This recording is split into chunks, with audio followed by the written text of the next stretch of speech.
साथ संगत जी, प्यार से कहना धन निरंकार जी। साथ संगत जी, आज सतगुरु माता सुदीक्षा जी महाराज शहंशाह जी वाला युग लाना चाहते हैं।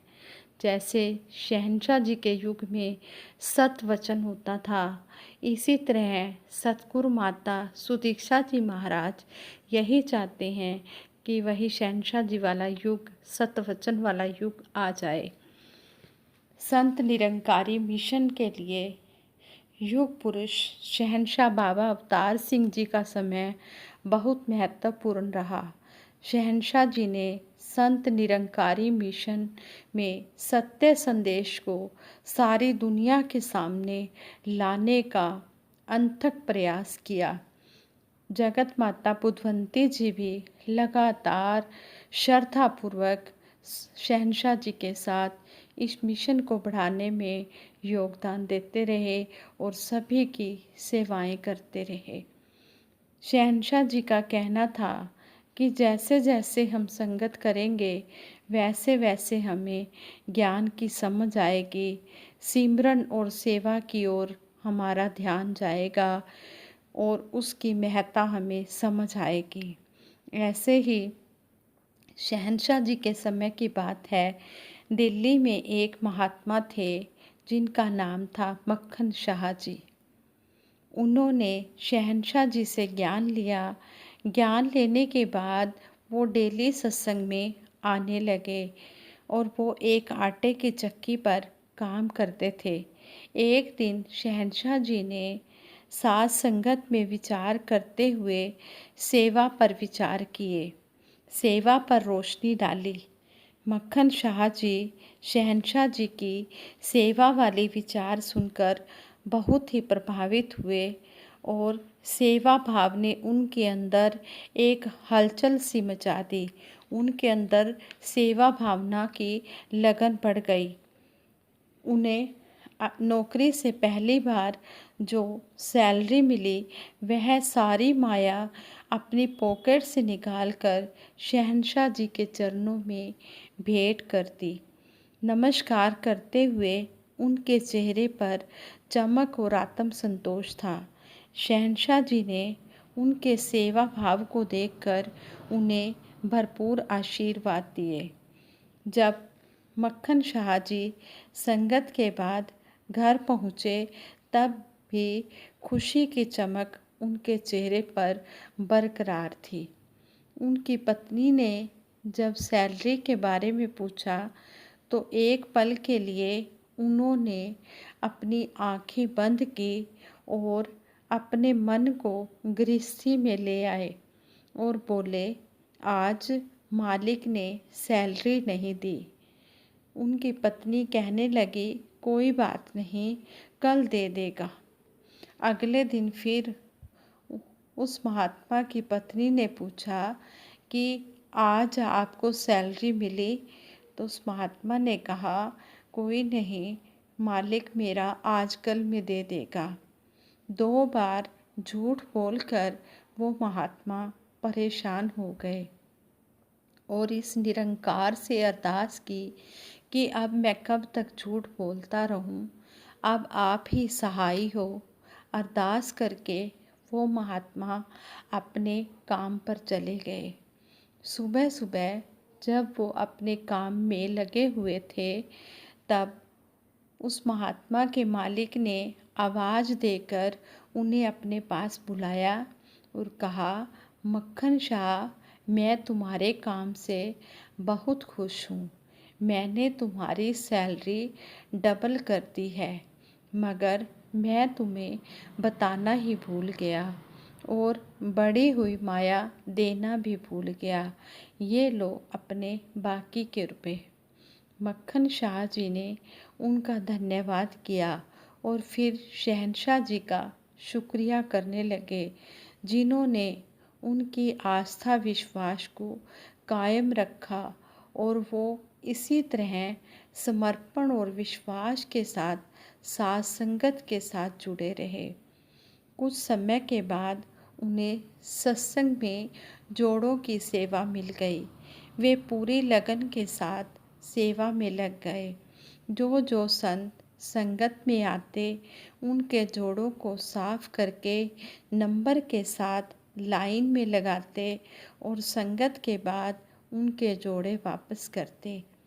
यह सिलसिला इसी तरह चलता रहा। एक दिन जब शहंशाह जी विचार करने लगे तो मक्खन शाह जी अपनी सेवा के स्थान से उठकर शहंशाह जी के चरणों में आकर बैठ गए और विचार सुनने लगे। जब विचार खत्म हुए, सारी संगत अब वापस अपने घरों को लौट गई। तब शहंशाह जी ने महात्मा मक्खन शाह जी को अपने पास बुलाया और समझाया, जब आप जोड़ों की सेवा में बैठे हों या कोई भी सेवा निभा रहे हों तो सतगुरु के विचार का आनंद वहीं पर बैठकर ही लिया करो, क्योंकि ऐसे सेवा का स्थान छोड़कर और इस बीच अगर किसी को अपने जोड़ों की ज़रूरत पड़ी तो वो संत परेशान होगा। दूसरा, अगर किसी संत का जोड़ा इधर उधर हो गया या किसी से बदल गया तो उसको संगत से जो खुशी मिलती है उसमें खलल पड़ेगा, उसमें विघ्न पड़ जाएगा। महात्मा मक्खन शाह जी ने शहंशाह जी के वचनों को सत वचन करके अपनाया। यही कहा कि ठीक है बाबा जी, जहाँ पर भी दास की ड्यूटी सेवा पर लगेगी, दास वहीं पर सेवा करते हुए विचारों का आनंद लेगा और जैसा भी आप जी का आदेश होगा दास उसको सत वचन करके मानता जाएगा। इस तरह वो महात्मा सत वचन करके मानते रहे और भक्ति का आनंद लेते रहे। इस तरह शहंशाह जी ने उन्हें भक्ति और सेवा की सही राह बताई। शहंशाह जी का युग वास्तविकता में सादगी, प्यार, सत्कार और सहज भक्ति का युग था, जो संतों भक्तों को हमेशा प्रेरणा देता रहेगा। आज सतगुरु माता सुदीक्षा जी महाराज भी यही चाहते हैं कि इस शहंशाह जी वाला युग वापस लाना है। साथ संगत जी, ये जो कोरोना वायरस आया है ये भी सतगुरु की मर्जी से ही आया है। और देखो, इस लॉकडाउन पीरियड में हमें संतों महात्माओं के इतने सुंदर विचार, इतनी अच्छी अच्छी बातें सुनने को मिल रही हैं। इतने इतने दूर बैठे हुए महात्माओं के हमें दर्शन हो रहे हैं। कोई यूएसए में, कोई यूए में, कोई यूके में, कोई पंजाब से, कोई उत्तराखंड से, ऐसे ऐसे महान संतों के दर्शन हो रहे हैं। ये भी सतगुरु की हम पर कृपा है। हम हर पल इसका शुक्राना करें और हर वचन को हम सत वचन करके मानते रहें और आनंद लेते रहें। सतगुरु जो भी कर रहा है ठीक कर रहा है, हम इसके भाने में रहें, शुक्र शुक्र शुक्र ही करते रहें। ऐसे ही संपूर्ण हरदेव वाणी में सतगुरु बाबा हरदेव सिंह जी महाराज ने भी कहा है, वचनों पर है फूल चढ़ाता, जो गुरसिख सतवचनी है, ना नुकर उसको ना आता, जो गुरसिख सतवचनी है, गुरु की शिक्षा को अपनाता, जो गुरसिख सतवचनी है, बोलो जैसा कर्म कमाता, जो गुरसिख सतवचनी है, गुरु मर्यादा खूब निभाता, जो गुरसिख सतवचनी है, गुरसिखों के मन को भाता, जो गुरसिख सतवचनी है, गुरु के दिल में जगह बनाता, जो गुरसिख सतवचनी है, जहाँ भी जाता शोभा पाता, जहाँ भी जाता शोभा पाता, जो गुरसिख सतवचनी है, मुख अपना उजला कर जाता, जो गुरसिख सतवचनी है, कहे हर देव की प्रीत निभाता, जो गुरसिख सतवचनी है, जो सतवचन करके गुरु के वचनों को मान लेता है, गुरु के दिल में वो अपनी जगह बना लेता है। जहाँ पर भी जाता है ऐसा गुरसिख शोभा ही पाता है और वो अपना मुख उजला कर जाता है।